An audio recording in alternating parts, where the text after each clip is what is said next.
Hi, welcome to TheatreCast. You've reached episode number 76, being recorded August 2nd, 2015. This is a show where theater teachers and professionals share their passions for theater trends, share practical advice and tips, and ask questions of some of theater's most innovative collaborators. I'm one of your hosts, Nick Cusumano, joining you from St. Louis, Missouri, and then my co-host, partner in crime, is Danielle Marie Filas, joining you from the sunny wilds of Ohio today. It's actually sunny here, everybody. It's not raining. It's been raining seemingly for 40 days and 40 nights. We have a special group of guests with us today, and we met one of them during episode 71, our 365 Women Project show, and that is Kendra, Augustin, and also joining us is... I'm going to give it a shot. Danielle's going to take it. Patricia Cardona Roca. Yay! And they have a brand new festival that they want to share about with us, and so it's called the Leela NYC Festival, and it's going to be held at the end of August this year, and we are going to ask them some questions about this. So first of all, how did the two of you get connected and come up with the idea for the festival? We met in a HB studio in an acting class, and after every class we were just talking about things that we could do. And then I went to see her play of the 365 Women a Year project, and I saw that so many things that I don't know about women in history, and I thought we should do something about it. But I was rather busy with my conservatory program, and Kendra was also very busy. And when I finished the program and I started going to auditions, I realized, like, oh, this is going to be tough. I have these accents, I have these looks. They're not looking for me in most of the cases. And I went to Kendra and I said, oh, why don't we do something with some plays? And we started discussing of different possibilities of things that we could be doing. And she said, oh, no, let's make it a festival. So this is how it originated, the idea. And you want to add something else? No, I think that's it. No? Okay, then I add something else.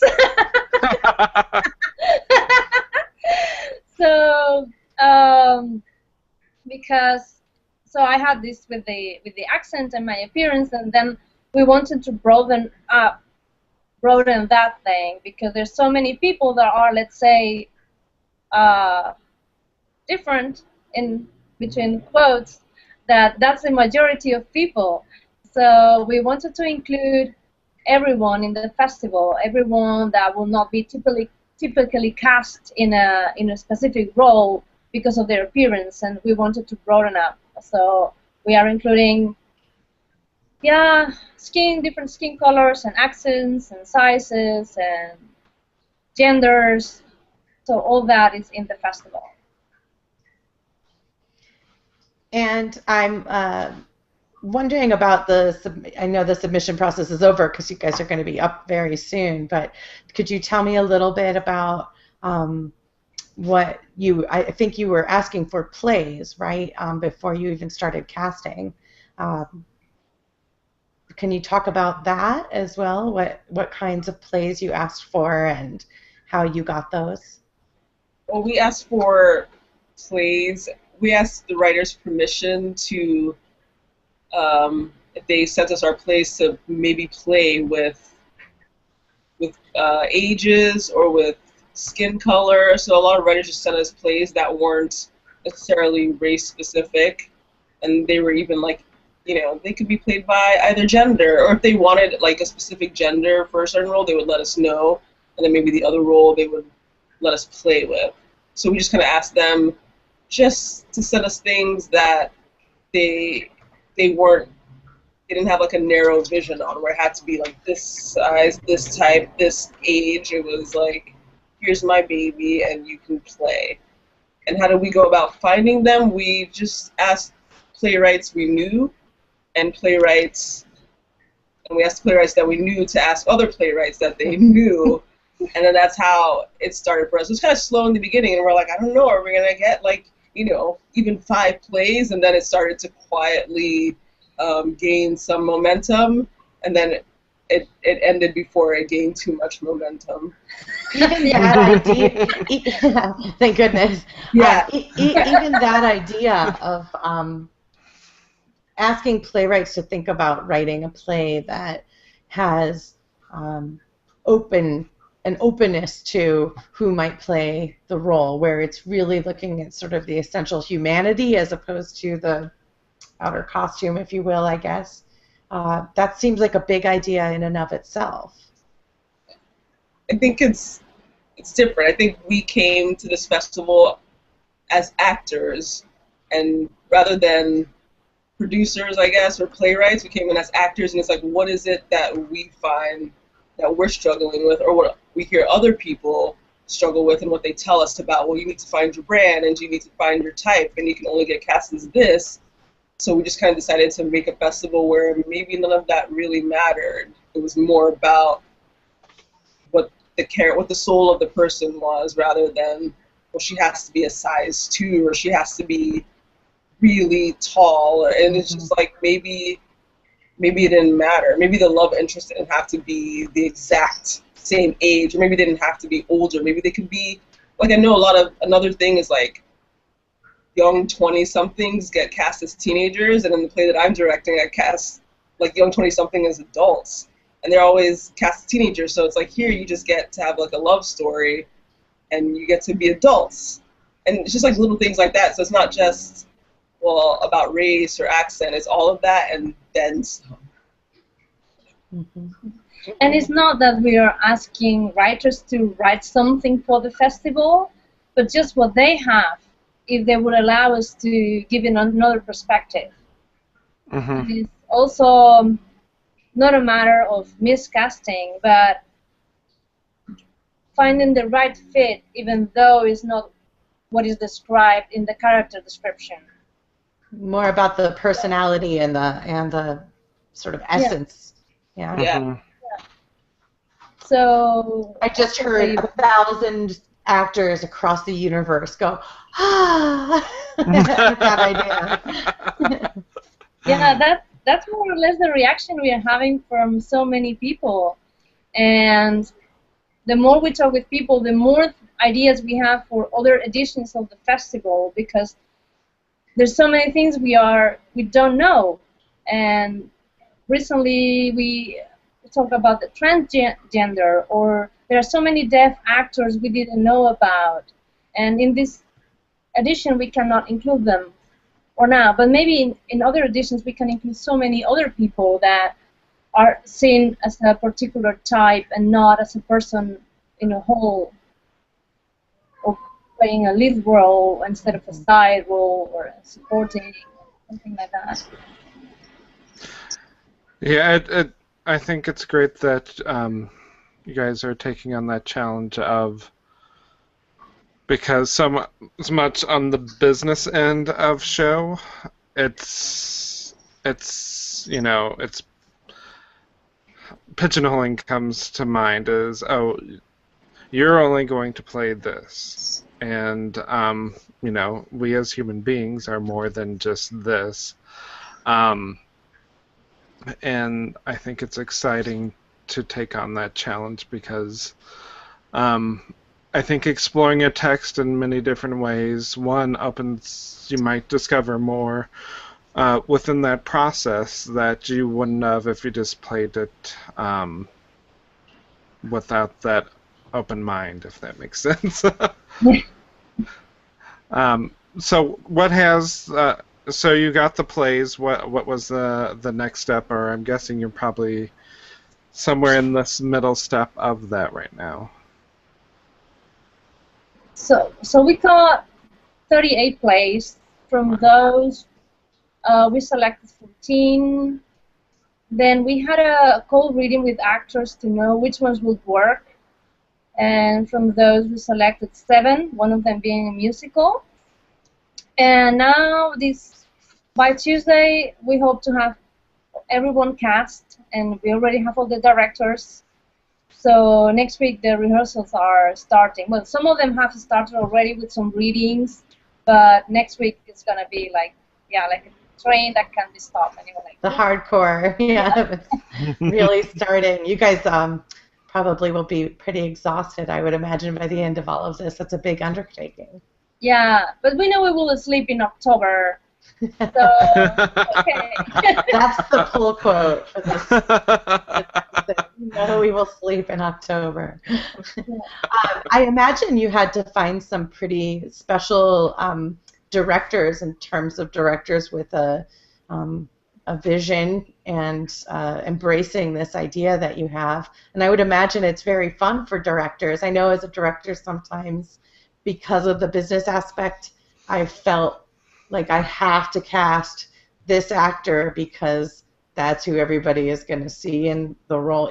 Even if somebody else is good, it would be so wonderful not to be hampered by sort of the societal expectations, if that makes sense. Yes, it makes sense. So who are your directors? Well, I'm one of them. I've heard she's great. I've heard she's great. And I wasn't gonna. I was like terrified of the idea of directing. It was Patricia who encouraged me to direct. I haven't done it in a year, and I was scared. But now I'm kind of excited to do it again. And we also have the guy who's directing my play, Ramiro Antonio Sandoval. She met him, and where did you meet him?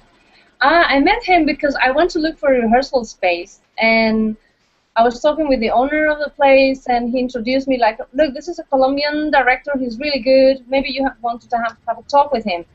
And now he's directing her play, the play she wrote, and he has amazing ideas. Like, wow, this is going to be great. Things that I haven't seen in the play, and I'm going to be exhausted.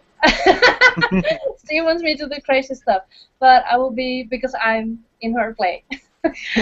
But yeah, he's really special, the angle he's taking and all the layers he want to build in the play. So he will touch things like race and life and death and the acceptance of that or not, and sickness and love and the rejection of love, and it's like, it's gonna be, I hope it comes across everything he has in mind. But maybe some people just see a romance, some people will see the racism maybe in the play, that as a protest that he's portraying it.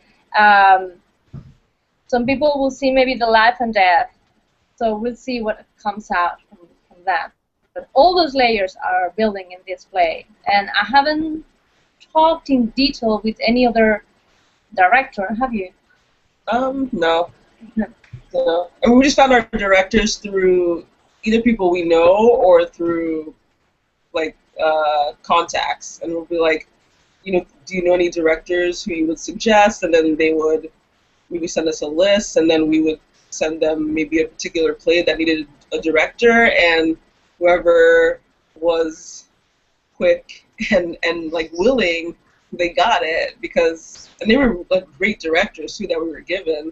But it's cool because we have various kind of directors. We have emerging directors like myself, and then someone like Brock Hill who's directing another play, and he's you know, one of the Supreme, or Ramiro, who's one of the Supreme. Like, they're super experienced, and it's a mixed bag. Yeah. And what was interesting is that when we send them the plays, we ask them, just rate from 1 till 7, which one would you like to direct? And each of them like choose a different one. Yeah. Oh, And they were so passionate. They're like, I hope no one else wants to direct this one. That's a good sign, actually. mm-hmm. That's great. That's Yeah, I'm happy terrific. the directors are directing plays that they personally wanted, rather than, so it just worked out that way. It's pretty amazing that they get what they want just because it just matched their spirit. Right, it speaks to the diversity of the scripts and the diversity of the directors that you've chosen as well, that it all sort of fits in with this overall theme you're talking about as well. It's great. Yeah, and we also have that mix in the plays. So we have from emerging writers to very established writers. So we have Mario Frati as one of the playwrights, and Robin Rice-Lichty. Do you pronounce that well? Yeah. Yeah, okay. So they are pretty well established writers. So it's very interesting that we have all that in one festival. Yeah. Yeah, I'm looking at so Mario Frati is Suicide Club, yeah? Yeah. Suicide Club, yeah. Mm-hmm. He wrote Six Passionate Women, and based on this novel, the musical 9 was written, and he was written in his house. So his musical has won, I think, 7 Tony Awards, which is a pretty big thing. It's very exciting. I have to say, though, that the musical has my favorite title of all that you've listed. Happy Hamster Birthday that's worth the price of admission.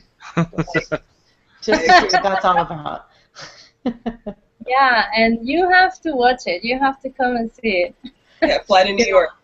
Yeah. If I wasn't in a show myself, I absolutely would. Yeah.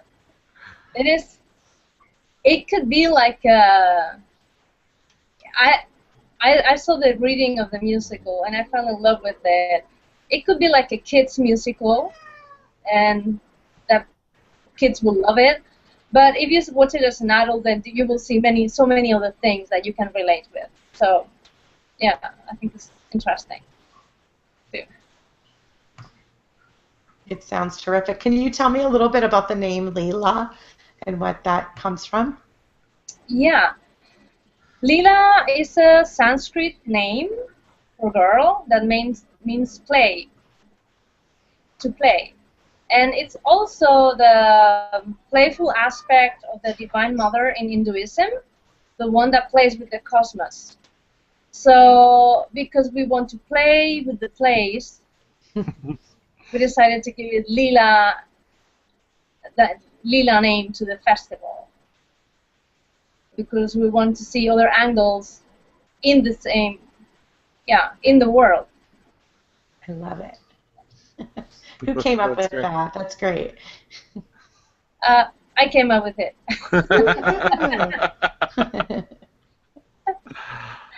Yeah. So, can you tell us a little bit about what the process, how the festival will be? So it's just about cast or cast. They're gonna rehearse. So how will the festival week be run? Are they all on the same night? What can attendees expect when they come see the shows? Yeah, it'll be on August 27th and 28th, just from 8 p.m. until the end. So they'll see 7 short plays each night, and that's what they can expect. Same 7 both nights, or is it different issue? 7. Wow, that's huge. You guys really are going to wait till October to see. And I'm sure you guys have had, to launch something like this, you've had to have some support and some help from the community. Have you had some collaborative relationships come out of this? Yeah, we have. I've been volunteering for Leela Theatre during the last year, and they are donating by any of the productions. And we also get support from another Spanish society called La Nacional, also for rehearsal space, and the venue itself also will help us with maybe with rehearsal space as well, but we'd rather use the ones that are in Manhattan, and they're like more manageable as well. And we have support from our Indiegogo campaign, from friends and family. So that's how it is, and other people that are helping us with things like making like photocopies and Printing. and also we have a PR team. They are volunteering their time as a PR. They are doing a great job, so we can, yeah, we have to give them something after the festival. Yeah. Definitely, and before you take your nap in October. Yeah. I'm wondering too that who do you expect will be your audience? Who do you think is going to be attracted to this? Who are you aiming at demographically? Well, since our festival is in Queens, we've learned that Queens is the most diverse borough. So hopefully the audience reflects the actors, that it's people of all ethnicities and ages and orientations, because the goal of the festival is not so much to exclude anyone. It's not like we're saying, oh, we don't want, straight white men. We're not against straight white men. It's like, please come. We want everyone to come. So it's like, because no matter who among us think that we have it hard, we all have something that someone tells us isn't quite right. So we want the audience to be included, and we want them to look at the people in the shows and be like, oh, that's a role that I'm used to seeing, but not necessarily with someone who looks like that. But it's not because it's like a stunt sort of thing. It's more just having people get to play people, kind of like what you said, just about the personality and the character regardless of whatever their type is. And hopefully the audience, after watching it, they realize like, oh, that's, maybe they don't see, I don't know how to express it well, like this is normal, this is okay, this is acceptable, it doesn't have to be always the same way, that is kind of be transparent, and they will be like easy to watch, like any other traditional play, if you know what I mean. Mm-hmm. Do I make sense? Yeah, sort of making it less alien feeling to. Yeah, I really hope it doesn't have an alien feeling. I really hope it has the feeling that, that was a nice play, without having to say it was weird or something like that. And if it was weird, maybe it's just because the director wanted to be weird. Weird for weird's sake.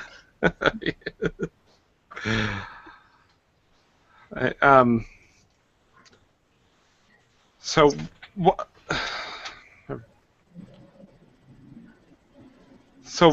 what is it like putting on, where Danielle and I are located in the Midwest, and you just were talking about rehearsal space, and I can just imagine, I guess you don't realize, just thinking, I'm lucky I have my school's theater. We can rehearse.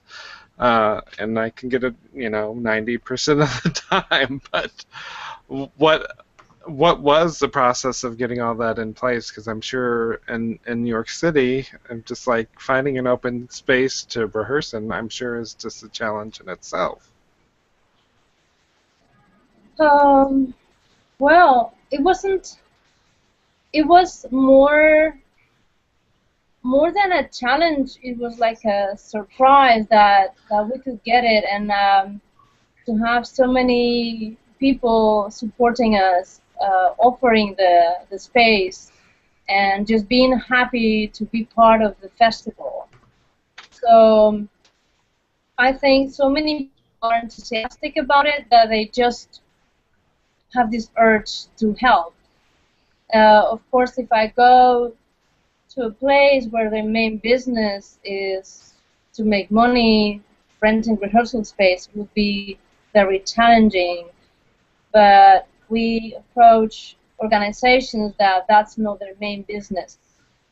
So they are quite happy to offer this space when it's not busy with something else. So we might still have to rent some spaces, but we cover at least 50% of what we need.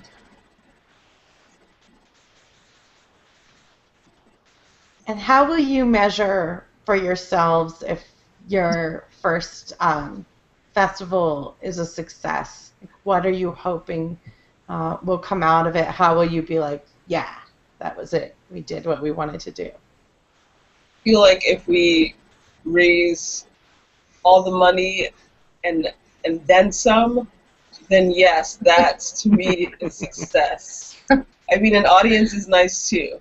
So if we have, that's very nice. Yeah. So both of those, and if people are like, wow, we should do this again, if we get more support that we can actually take the time we need to do it next year and have everything we need in place, so that we don't have like 2 months to sort of hope to God that everything comes together. I think that's success. So it's all of those combined for me. And if people can look at the theater and be like, oh, you know what, I've never thought of casting this way, but I don't know. I just see people on stage and they're doing beautiful work, and maybe that opens up their minds to sort of cast that way. I think all of that would be successful. And this feels different, Kendra, than, there's been so much lip service lately to diversity in casting, and the diversity push, I've heard it called a lot, which feels somehow dishonest to me, as opposed to what you're saying, which is not, it feels different than talking about diversity. It feels like beyond that to me, whereas diversity in casting is people sort of ticking off, like, yeah, we got somebody who was cast who's from this race, from this ethnicity, as opposed to what you're saying, which is, I don't want to say blind, but that the outer covering isn't what that's about. Is that at all? Am I just making that up in my head? Yeah. No, I think it makes sense what you're saying. And it is exactly what we're doing. And it's where sometimes we have the struggle to explain people what we're doing. It's not that we want to tick all the boxes. If we don't have enough actors coming to the auditions from that particular ethnicity, and we cannot cast them, then that's okay too, you know. And then we will cast someone else, and we don't need to tick all the boxes. It's about inclusion, about majority of people. It's not about not about reaching a quota. It's like we need this many black people, right? You know, so it's like you would like everyone, but we know that it's not going to necessarily happen this year. And if this is something that goes on, it'd be awesome if people that we didn't get to reach this year, they get a chance to be a part of it, because that would be cool. You know, just to expand it. But it's not like we're excluding anyone and saying, no, you can't. It's more like the more the barrier. Yeah. I keep thinking of this friend of mine, and I'm just talking sort of off the cuff here, just because you guys are making me think of it.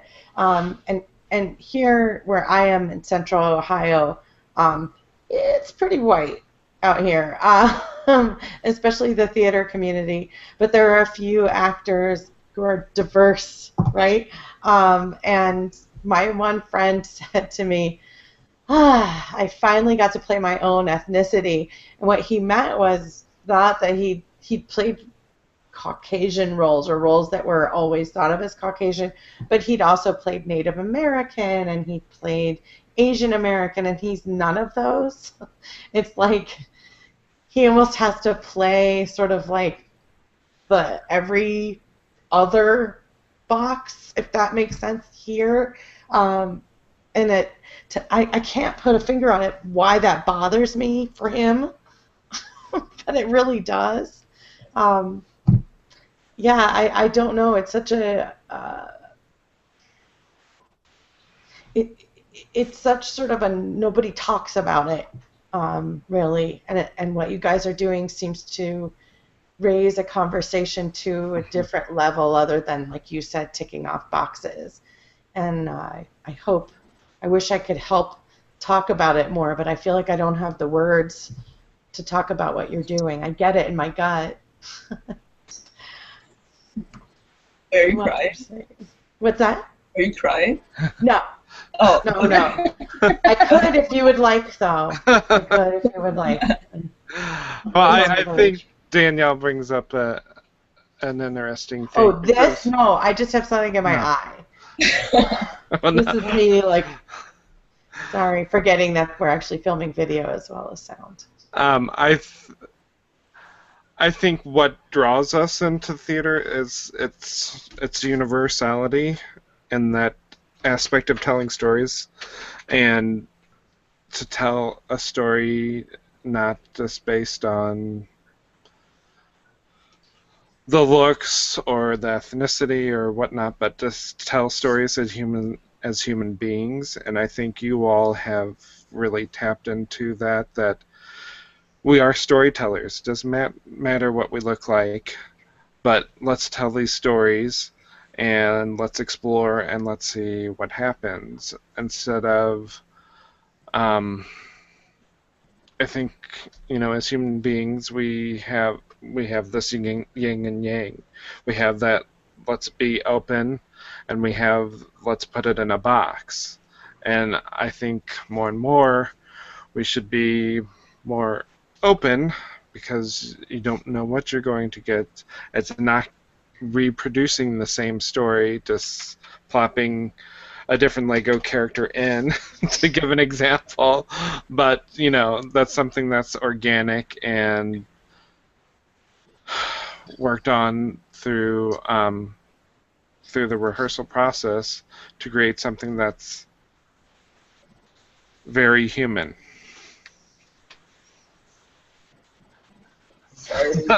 We've stunned them into silence. Are you going to have any talkbacks or any panel discussions along with your festival? That's a suggestion we had from our PR team, and maybe it's interesting to have it, but we need to decide how to organize it and who's going to organize it, because anything we do is on top of what we're already doing, which is already a lot. But I will be interested in knowing what people thought, definitely. Yeah, it feels like that would be an important metric along with butts and seats and wallets. Yeah. Yeah, I think it might be interesting what you would hear. And right now I think it's just the time factor is with at least it'd be interesting to see at least one of those 2 nights if you did a talk back. And I know I'd want to hear from your actors what it was like to play a role you've always wanted to play, maybe, but couldn't, or would not normally have thought you'd be considered for, and what that's like. That your actors. Yeah, I think if you could have your PR team, if you didn't have time to do the talk back after the show, but maybe just pull them aside and do a little video recording. I get the PR people. It was their idea. Make them do it. Yeah. but put them play and take a moment to get kind of what they learned through the process, and have them reflect a little bit on that, because I think maybe after that first night and everyone comes early, I think it'd be interesting to see, because one, you're going to have, because we know theaters, it's a collaborative art, and that last step is adding in front of audience, and that can totally change the show from rehearsal, and you put it in front of an audience. And I think it'd be really interesting to get the feedback from both sides of that coin after that first night, because I think you'll get some really cool discoveries, and be interesting to see what they say. Yeah, we think so too. Now it's a matter of now it's a matter of making it happen, and yeah, we can ask our PR team are Yanni and Laisha. I want to give them some credit and thank you. Sorry, guys, that I just gave you more work. But now they have the glory as well. Huh? Yeah. That's right. One man's glory is another man's work, I guess. Yeah. And Danielle, something that you said before, it triggered this, that you said where you're coming from, theater is very much traditional, and one of our ideas would be in future editions is travel around the country and other countries as well to bring this festival to areas where you don't have so much contact with other cultures. So they can see too that these other ethnicities and other people are like normal persons that could play a lead role in a theater or in a soap opera or anything. Because now, when you're not in contact with any of these cultures or types, if you want to say, then you have an idea on how these people are, how these people behave, based on what you see every day on TV. And this is what TV is now selling, and what is working, and it's fine because it's a business and it's working well and gives jobs to a lot of people. But it would be nice to bring this festival to all these other cities to show them, look, there's more. There's this what you see, but there's also all this that is also about the same ethnicity or or type, or I don't know. I agree. Representation matters. Yeah. So when someone can look at an actor and see just them being people and not anything else, Yes. then they can just be like, oh, that's just a human being, and they're not a monolithic group who all look the same or talk the same or feel the same. They get to see, like, wow, there's people who don't necessarily look like me, and I always thought they were this in this box, and you find out they like maybe the same music as you, or maybe they don't. Maybe they share the same love of art, or maybe same like fashion sense. And it's just like cool to see people who don't look like you and just see them as. And it like, is a diverse population here. I'm getting like uncomfortable that I'm going to get calls from people saying, oh, we're a diverse population. We are here more than you would think, but the theater community isn't. No. And so I wonder where that comes from, and perhaps seeing someone who does look like you playing Hamlet or whatever maybe would be also beneficial. Certainly there's a group of folks, I don't know that they go see theater, who would be, it would benefit them to recognize that people of different ethnicities and types and shapes and sizes and countries sort of are essentially human.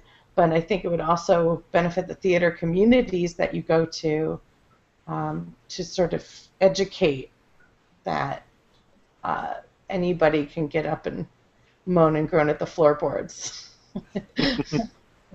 Yeah, and we are learning so much, and many things that we didn't know are popping up, and we just realized, there's so much to do about this. And yeah, and hopefully we have chances to just keep growing and keep learning ourselves, educating people, and as we say in our motto, like, lead to a more respectful and peaceful life. Yeah. Mm-hmm. Sign me up for that.